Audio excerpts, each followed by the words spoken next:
مشاهدينا الافاضل، اهلا ومرحبا بكم من نشره اخبار الفضاء الاريتريه لهذه الفتره، يصحبكم فيها محمود عبد الله بكفاح، والتي نستهلها باهم وابرز العناوين. اصابات جديده بفيروس كورونا اليوم.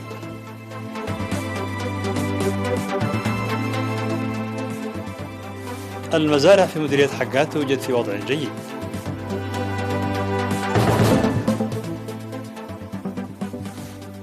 تنظيم برامج تطعيم المواشي في اقليمي جنوب البحر الاحمر والاقليم الجنوبي.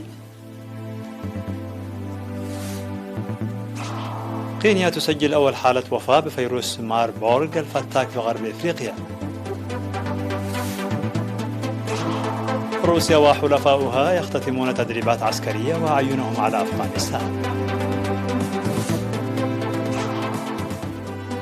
محكمة كولومبيا تحقق في تجنيد حركة فارك للأطفال خلال تمردها. مرحبا بكم من العناوين إلى التفاصيل.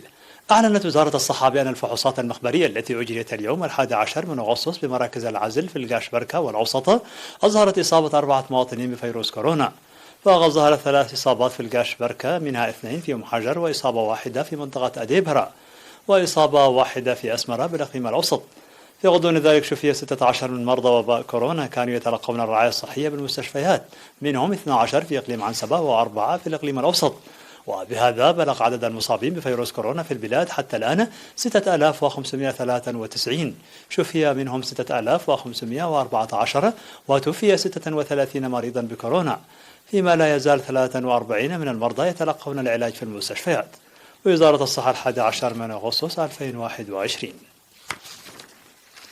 ذكر مزارعو حقات بأن مزارعهم توجد في وضع جيد بفضل الاستعدادات المسبقة التي قاموا بها، كما أشاروا إلى بدء هطول الأمطار بالمديرية من 8 يوليو لتنمو المزارع على الفور بشكل جيد. وأوضحوا بأنه ورغم قلة الجرارات التي خصصتها الحكومة للمديرية، إلا أن تلك الجرارات كان لها دور كبير في إنجاح أنشطتهم الزراعية، مطالبين بزيادة أعدادها. وقد تمت زراعة مساحة 16,000 هكتار بالدخن والذرة والبقوليات في مديرية حقات. وقال مراقب الجرارات المخصصة للمديرية السيد محرت آب محراي بأنه يتوجب على المزارعين الحراثة بالوسائل المتوفرة، واضعين في الاعتبار حاجة البلاد عامة للجرارات. نظمت في إقليمي جنوب البحر الأحمر والإقليم الجنوبي حملة واسعة لتطعيم حوالي 100,000 رأس من الضأن والماعز ضد أمراض الطاعون البقري والجدري وغيرها من الأمراض التي تصيب الماشية. وأشار السيد هبت مريم أبراهام مسؤول وحدة الثروة الحيوانية في إدارة إقليم جنوب البحر الأحمر إلى تطعيم أكثر من 70,000 رأس من الماعز والضأن يتجاوز أعمارها 4 أعوام في 25 ضاحية بالإقليم، مؤشدا بالتعاون الذي أبداه المواطنون والإدارات. في غضون ذلك شهدت مناطق مديرية ماعيني في الفترة من 28 من يوليو وحتى 8 من أغسطس حملة تطعيم واسعة ضد الطاعون البقري والجدري والأمراض الحيوانية الأخرى. وأشار مسؤول الثروة الحيوانية في المديرية الشاب والدعاب كفلي إلى تطعيم أكثر من 23,000 رأس من الماعز والضأن في 14 ضاحية بالمديرية. وقال أن التطعيم المقدم يعالج الآفات والأمراض الحيوانية التي تظهر خلال الخريف. من جهتهم أوضح أصحاب المواشي بأن التطعيم المقدم لمواشيهم يسهم في ضمان صحتها وتكاثرها، مؤكدين استعدادهم للعمل من أجل إنجاز البرنامج. تسببت الأمطار الغزيرة التي هطلت في 7 من أغسطس بمناطق واسعة في مديرية عرزة بالإقليم الجنوبي في إحداث أضرار بالغة بالحقول الزراعية والبساتين.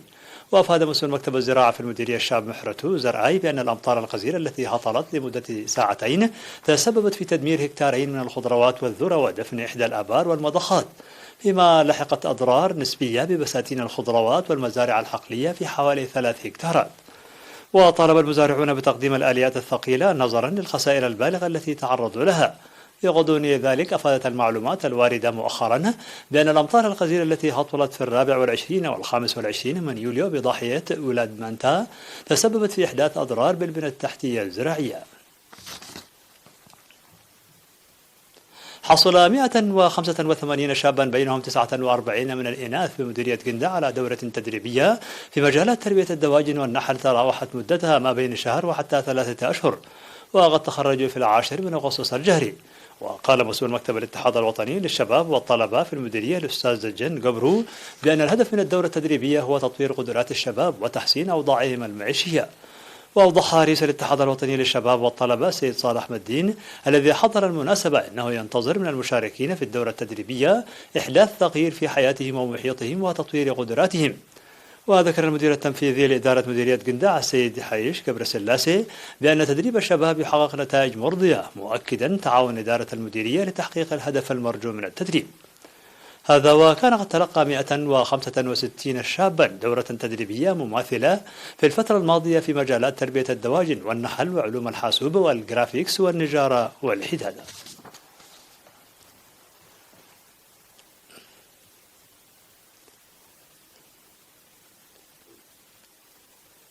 مشاهدينا الفاضل، كانت هذه الأخبار الداخلية. فاصل قصير ونوافيكم بالأخبار العالمية، ابقوا معنا.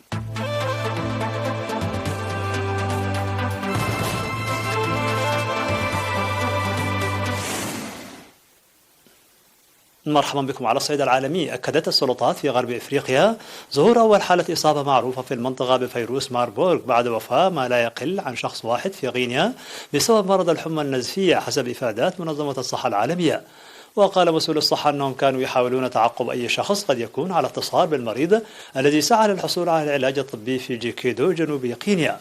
وقد تم الإبلاغ عن الحالة في نفس ذلك الجزء من غينيا حيث بدأ وباء الأيفولا في عام 2014 وقتل في النهاية ما لا يقل عن 11325 شخصا.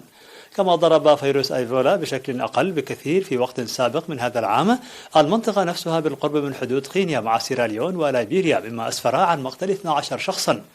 وقد تم تأكيد الحالة الجديدة في غرب إفريقيا بواسطة مختبر في غينيا ومرة أخرى من قبل معهد باستير في السنغال المجاورة وفقا لإفادات منظمة الصحة العالمية. واختتمت التدريبات العسكرية المشتركة بين روسيا وطاجيكستان وأوزبكستان قرب الحدود الأفغانية التي انطلقت الخميس الماضي، وذلك على وقع التقدم السريع لحركة طالبان في ولايات أفغانية عدة مهددة باقتحام العاصمة كابول. وقال قائد المنطقة العسكرية الروسية الوسطى أن القوات الروسية التي شاركت في التدريبات استخدمت خبراتها المكتسبة خلال التدخل العسكري في سوريا. وأشار إلى أن التدريبات ركزت على منع خطر تسلل من وصفهم بالإرهابيين إلى دول منطقة آسيا الوسطى وتعزيز الإجراءات المشتركة في التصدي لأي عدوان على دول المنطقة على خلفية تصاعد حدة التوتر في أفغانستان. وكثفت حركة طالبان من هجماتها في محاور عدة وباتت تتقدم بسرعة. ونقل عن المتحدث باسم حركة طالبان قوله أن الحركة ستقتحم المدن الأفغانية بما فيها العاصمة كابول للإطاحة بالحكومة إذا أخفقت المفاوضات. وباتت طالبان تسيطر على 9 من عواصم الولايات الأفغانية البالغ عددها 34، في حين تستمر في العاصمة القطرية الدوحة محادثات دولية لبحث الأزمة الأفغانية. تخضع حركة القوات المسلحة الثورية الكولومبية فارك للتحقيق بشأن مزاعم حول تجنيدها أكثر من 18 ألف طفل للقتال خلال تمردها السابق ضد الدولة وفق ما أعلنت عنه المحكمة الخاصة. وكانت فارك قد وقعت اتفاق سلام مع الحكومة الكولومبية عام 2016 لإنهاء نزاع مسلح استمر أكثر من نصف قرن. ونص الاتفاق حينها على إنشاء المحكمة الخاصة من أجل السلام للنظر في الجرائم التي ارتكبت خلال النزاع. وقال إدواردو سيفونتيس رئيس المحكمة الخاصة خلال مؤتمر صحفي في بوغوتا أن استخدام الصبيان والبنات كأداة في النزاع تسبب في معاناة المجتمع الكولومبي. وذكرت المحكمة بأن التحقيق شمل 18676 طفلا دون سن 18 عاما، بينهم 5691 طفلا في سن 14 عاما أو أقل، يشكل تجنيدهم وزجهم في القتال انتهاكا للقانون الإنساني الدولي. هذا وقد استدعى 26 مقاتلا سابقا في الحركة الماركسية للإدلاء بشهادات طوعية حول هذه القضية. تشهد تشيلي سلسلة من حرائق الغابات في منتصف الشتاء بسبب الجفاف الشديد، وقد دمر 42 حريقا ما يقرب من 2000 هكتار من الغابات منذ أوائل يوليو وفقا لبيان صادر عن هيئة الغابات في البلاد. وقالت أيدا بارديني رئيسة قسم الحماية من حرائق الغابات في هيئة الغابات في تصريحات نقلتها صحيفة الميركوريو التشيلية أن هذا حقا موسم غير معهود على الإطلاق، حيث اندلعت فيه حرائق الغابات بشكل عنيف. يشار إلى أن نصف الكرة الأرضية الجنوبي في فصل الشتاء حاليا، وعادة ما تحدث حرائق الغابات في المنطقة خلال أشهر الصيف بين نوفمبر وإبريل. وتلقي هيئة الغابات باللوم على الجفاف الشديد بتشيلي في حرائق الغابات غير الموسمية. مشاهدينا الفاضل، في نهاية النشرة إليكم إعادة لأبرز العناوين. إصابات جديدة بفيروس كورونا اليوم.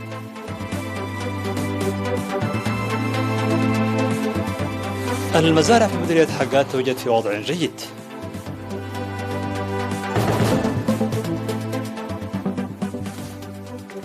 تنظيم برامج تطعيم للمواشي في إقليمي جنوب البحر الأحمر والإقليم الجنوبي. غينيا تسجل أول حالة وفاة بفيروس ماربورغ الفتاك بغرب إفريقيا. روسيا وحلفاؤها يختتمون تدريبات عسكرية وأعينهم على أفغانستان. محكمة كولومبية تحقق في تجنيد حركة فارك للأطفال خلال تمردها. مشاهدينا الأفاضل، بهذا نكون قد وصلنا بكم إلى نهاية النشرة. شكرا على حسن المتابعة، دمتم بألف خير.